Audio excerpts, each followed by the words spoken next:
What's going on, boxing fans? Jordan Williams here at the distance. Got a prediction for you guys. This was for the matchup between Andre Berto and Vicious Victor Ortiz. This matchup takes place April the 16th for the WBC Welterweight Championship.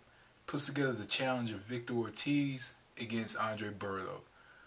Vicious Victor Ortiz is coming off of a draw against Lamont Pearson. We all saw it on HBO. Um, Overall, it was, I guess some saw it as a disappointment. Um, Others saw it as well, Victor Ortiz sucks or he's a bum or whatever. A lot of people are writing him off just based on that last performance, and a lot of stuff has been said about how he barely able to make weight. Not only barely able to make weight. More than likely he'd be stronger as a welterweight and stuff like that. And then there's a lot of controversy trying to get this fight off. And Andre Berto is coming off a little bit of controversy for his opponent's selection in his matchup against Freddie Hernandez back November 27th. And now he's really stepping it up against Victor Ortiz. Hell, Victor Ortiz has a little bit of an advantage coming into this because he's been against a little more I guess you could say more competitive competition over the last couple years. I could say that Ortiz has that advantage. Also, he's been a bit more active. He's been more active. He's faced better opponents, and so overall, he's much sharper than Andre Berto. Fought more rounds, so that's something to kind of note. So for Ortiz in this matchup, Ortiz in this match has, I think that movement is going to play something.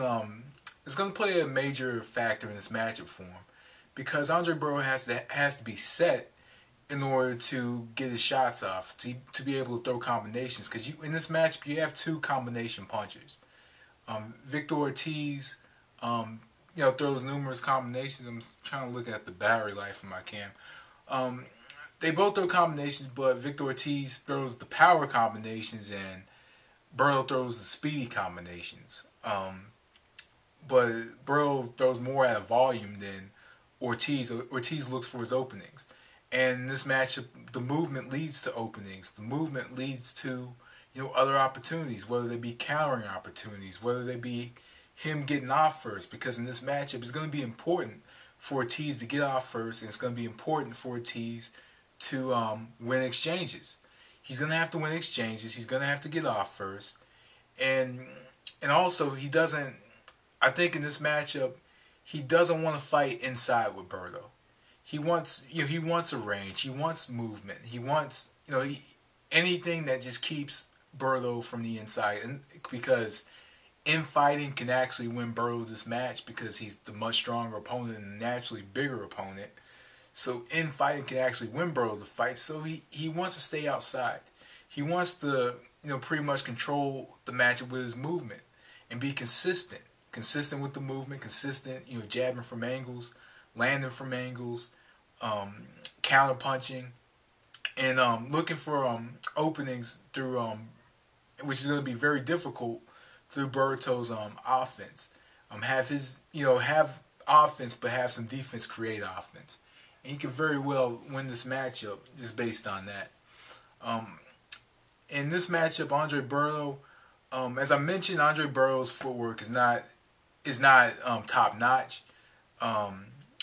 It's not top notch, but he does make up for it with subtle movements of the upper body, subtle movements of the feet, and walking forward and throwing combinations.